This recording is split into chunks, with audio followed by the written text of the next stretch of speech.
লাইনে এসো বাবা, বাড়িতে রান্নাই ভরসা। ইস্টবেঙ্গল সংক্রান্ত একটা ছোট্ট অডিও এটা। তো আমি যেখানে রয়েছি এই মুহূর্তে, সেখানে এই মুহূর্তে একটা লেকের পাড়ে একটা সুন্দর একটা ফুড ফেস্টিভ্যাল হচ্ছে। সেখানে বিভিন্ন দেশের সব খাবার দাবার এসছে। তো আমি খেয়ে এলাম, সেখানে টুকটাক ভারতীয় খাবার খেলাম। তো বিভিন্ন দেশের খাবার যে চাইছে সেই তুলতে পারছে, খেতে পারছে পয়সা দিয়ে, ঠিকঠাক দামে। কিন্তু ইস্টবেঙ্গলের ক্ষেত্রে দেখুন, একটা জিনিস আপনারা নিশ্চয়ই এতক্ষণে উপলব্ধি করেছেন, যে বিভিন্ন নিউজ চ্যানেল বা যেসব টক শো হয়, তারা অনেকটা কেমন যেন ম্রিয়মাণ এই মুহূর্তে। মানে খুব বেশি ভরসা নেই যে বিশাল বিশাল একগাদা ভারতীয় প্লেয়ারকে নেবে। এবং এখন আপনারা খেয়াল করে দেখবেন যে অনেকগুলো প্রতিষ্ঠিত যেসব ইউটিউব চ্যানেল আছে, যারা নিউজ স্পোর্টস চ্যানেল, তারা এখন জোর দিচ্ছে যে ইস্টবেঙ্গলের ডেভেলপমেন্টে নজর দেওয়া উচিত, এটা সেটা অনেক কথা।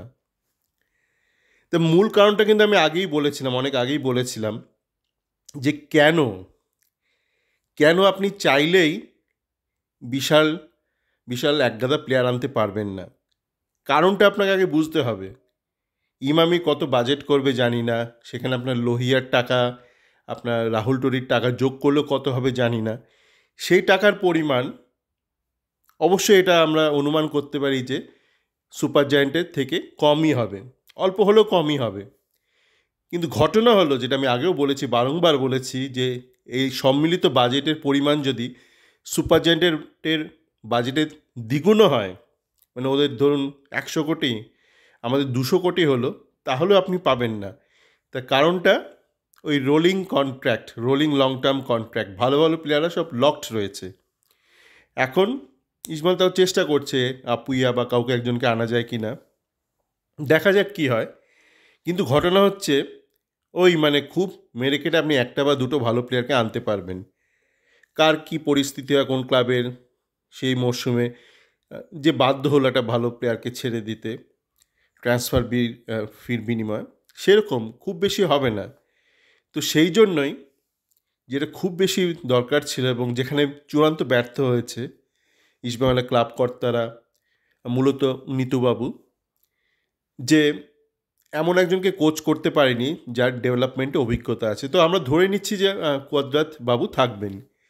তো কুয়াদ্রাত বাবু যদি থাকেন, আমরা এটাও ধরে নিচ্ছি যে ওনার পরিবার রিলোকেট করবে না ইন্ডিয়ায়। উনি তাই 6 মাস ইন্ডিয়ায়, 6 মাস স্পেনে থাকবেন। মানে ওনার অ্যাপটিটিউডও নেই, ওনার অ্যাটিটিউডও নেই ভালো কাজ করার জীবনে। বয়সও হয়ে গেছে, মোটিভেশনও চলে গেছে, হয়তো 55 হয়ে গেছে, এখনও ইন্ডিয়ার বাইরে কেউ পাত্তা দেয়নি, ডেভেলপমেন্টও কাজ দেয়নি, সিনিয়র টিমেরও হেড কোচের কাজ দেয়নি। ওনার তো মোটিভেশন নাই থাকতে পারে, কুড়িয়ে বাড়িয়ে যা কামানো যায় করছে না, হয়তো হতেই পারে। মানুষের একটা পর্যায়ের পর যদি সে সাফল্য না পায়, তার মোটিভেশন চলে যেতেই পারে। কিন্তু ইস্টবেঙ্গলকে কিন্তু ইস্টবেঙ্গলের কথা ভাবতে হবে। তো কুয়াদ্রাত বাবুকে আপনারা যেই পদে রাখুন, ইস্টবেঙ্গলে কিন্তু কিছু কোচ দরকার, যারা কিন্তু এই অল্প বয়সী ছেলেদেরকে একটু খেলাটা শেখাতে পারবে।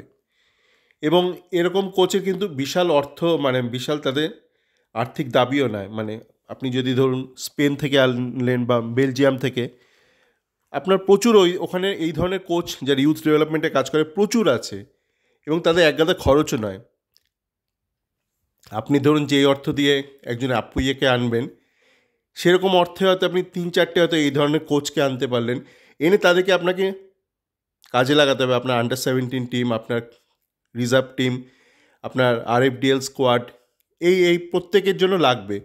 এখন যারা বাঙালি কোচ আছে, তারা খুব একটা কাজ জানে না কিন্তু। মানে অনেকে আগে আমার অডিও শুনে ভাবতো যে আমি হয়তো শুধু বিনোর নিন্দে করছি, যে বিনো কাজ জানে না। বলছি না না, ঘটনাটা তা নয়। মানে যারা যারা যুক্ত আছে কেউই জানে না।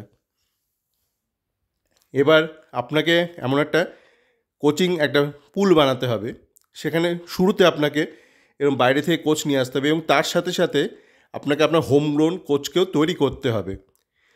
এমন কোচ যারা হয়তো ধরুন সার্টিফিকেট আছে কিন্তু কাজ জানে না, প্রচুর এরকম আছে।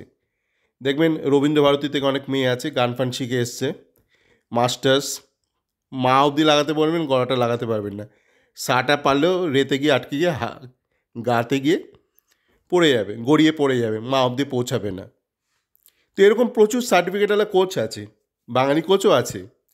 বেসিক ইউথ ডেভেলপমেন্টে কিচ্ছু জানে না। ওই সার্টিফিকেট আছে, ওই যেমন প্রচুর মেয়ে আছে, সার্টিফিকেট আছে, মাস্টার্স ইন মিউজিক, মা অব্দিও গাইতে পারবে না। তো আপনাকে ওই শুরুতে আপনাকে ওই একগাদা কোচ আনতে হবে, ওই একটা কোচ আনলে হবে না। আপনি যদি ভাবেন যে অধিক সন্ন্যাসীতে গাজন নষ্ট, সেটাও ঠিক নয়। আপনি যেমন একটা ভালো স্কুলে গেলে একগাদা ভালো টিচার পাবেন, ভালো কলেজে একগাদা প্রফেসর পাবেন, ভালো হসপিটালে গেলে একগাদা ডক্টর পাবেন, কিন্তু তার একটা স্ট্রাকচার থাকে, সবার roles and responsibilities well defined থাকে, একটা রিপোর্টিং স্ট্রাকচার থাকে, সেটা আপনাকে শুরু করতে হবে। এবং তার সাথে সাথে আপনাকে দেখতে হবে যে গ্রাম বাংলায় ছড়িয়ে ছিটিয়ে আছে হয়তো এরকম অনেক কোচ, কোনো সার্টিফিকেট নেই, যাদের হাত দিয়ে হয়তো আপনারা শ্যামল বেসরা বেরোচ্ছে, দেবজিৎ রায় বেরোচ্ছে, আপনার অরূপ মণ্ডল বলে যে ছেলেটা, যে আগে একসময় ইস্টবেঙ্গল ইউথ টিমে ছিল, এখন কালীঘাট এমএসে খেলছে, সুন্দর খেললো দেখলাম RFTL-এ, বল ধরা ছাড়া, বেসিক্সটা তার ভালো, তার মানে কেউ তাকে একটা শিখিয়েছে। মানে একটা এডুকেশন ছাপ যখন থাকে একটা প্লেয়ারের মধ্যে, শুধু ড্রিবলিং না, ড্রিবলিংটা শেখানো যায় না। ড্রিবলিং যদি কোনো কোচ বলে আমি শিখিয়েছি, ভুল কথা। কিন্তু একটা প্লেয়ারে আপনি যদি দেখেন তার 90 মিনিট খেলার মধ্যে একটা সুন্দর একটা শিক্ষার ছাপ আছে, তার মানে তাকে কেউ একটা শিখিয়েছে। তো কে শিখিয়েছে? অরূপ মণ্ডল তো আর ব্রাজিলে গিয়ে খেলা শেখেনি, কেউ একটা শিখিয়েছে। শ্যামল বেসরাকে কে শিখিয়েছে? সে তো স্পেনে গিয়ে খেলা শেখেনি। দেবজিৎ রায়কে কে শিখিয়েছে? খুঁজে বার করুন এই ধরনের কোচদেরকে। এরা হয়তো অন্য পেশার সাথে যুক্ত, পার্ট টাইম কোচিংটা করে, কিন্তু এটা তো প্রমাণিত তাদের কর্ম থেকে, তাদের আউটপুট থেকে, যে তারা কাজটা জানে। তো এদের সাথে আপনার যারা ধরুন শিক্ষিত কোচকে নিয়ে আসবেন বাইরে থেকে, তাদের সাথে একটা টিম করুন। একটা টোটাল একটা করতে হবে আপনাকে। প্রথমে বুঝতে হবে আমার ভালো কোচ নেই, আমার হাতের সামনে সার্টিফাইড কোচ নেই। যারা আছে তারা ছড়িয়ে ছিটিয়ে আমার হাতের বাইরে নেই, হাতের নাগালে নেই, এবং তাদের হয়তো সার্টিফিকেটও নেই। তো আপনাকে তাহলে কিছু সার্টিফাইড কোচ নিয়ে আসতে হবে বাইরে থেকে, আর কিছু আনসার্টিফাইড কিন্তু ট্যালেন্টেড এবং এলিজিবল কোচকে আপনাকে ধরে নিয়ে আসতে হবে। বাংলার যেখানে যেখানে তারা থাকুক, তাদের ধরে নিয়ে আসতে হবে আপনাকে। নিয়ে এবার আপনি একটা কোচিং টিম তৈরি করুন, এবং আপনাকে সেই মতন প্লেয়ার তৈরি করতে হবে। এই যে দেখুন, এই কোয়াদ্রাত যে কোচিংটা জানে না, যদি কোয়াদ্রাতের জায়গায় অন্য কোনো কোচ থাকতো গত বছর আমাদের, সেক্ষেত্রে সে হয়তো শুরু থেকে হয়তো তন্ময় দাসকে অল্প অল্প খেলাতো। আজকে হয়তো দেখতেন তন্ময় দাস মোটামুটি ISL-এ সাবস্টিটিউট হিসেবে নামারও জন্য তৈরি হয়ে গেছে। কিন্তু কি হলো, কোয়াদ্রাত যেহেতু প্লেয়ার তৈরি করতে পারে না, সে ওই পুরনো যখন বেঙ্গালুরুতে ছিল সে অজয় ছেত্রীকে মনে রেখে দিয়েছে, ওকেই নিয়ে এলো, পুরো সুযোগটা অপব্যয় করলো, নষ্ট করলো বেসিক্যালি কোয়াদ্রাত। তারপর তাড়িয়েও দিতে হলো অজয় ছেত্রীকে, বা তাড়িয়ে দেবে, এখন হয়তো দেয়নি, তাড়িয়ে দেবে। তো পুরো একটা সিজন নষ্ট করলো কোয়াদ্রাত, মানে কাউকে তৈরি করে উঠতে পারলো না। তো এখন ধরে নিচ্ছি কোয়াদ্রাতকে রাখা হবে, তাকে আপনি যে কোনো পোস্টেই রাখতে পারেন, আপনি কোম্পানির সিও করে দিতে পারেন, ওয়ার্ক ফ্রম হোম সিও। উনি চাইলে স্পেনে বার্সেলোনা বসেই ওখান থেকেই করতে পারেন, কিছু ভিডিও পোস্ট করতে পারেন। মানে আগে দেখতাম গানের অনুষ্ঠানে, ধরুন কুমার শানু উঠলো, কুমার শানু তুঝে দেখা তো এরকম একটা কিছু একটা নাকি সুরে করবে, সঙ্গে সঙ্গে মানে পুরো দর্শক আসন পুরো হাততালি দিয়ে উঠবে। হ্যাঁ, কিন্তু এখনকার দেখবেন মানে গানের অনুষ্ঠানগুলোতে, সে আপনার লাইভ দেখুন বা টিভিতে, গান ঠান গেয়ে গেল, তারপর অ্যাঙ্কার এলো, যে সঞ্চালক এসে বলছে, কি আপনার হাততালি দিচ্ছে না কেন, হাততালি দিন। কিন্তু কুমার শানুর বেলা তুঝে দেখা তো এতটুক বলবে, বা লতা আশা তারা তো আগে ছিল, শুধু সাটা বলবে, সবাই হাততালি দিয়ে উঠবে। কিন্তু এখনকার এই গায়কদের এরকম অবস্থা, সেরকম কোচেরও এরকম অবস্থা।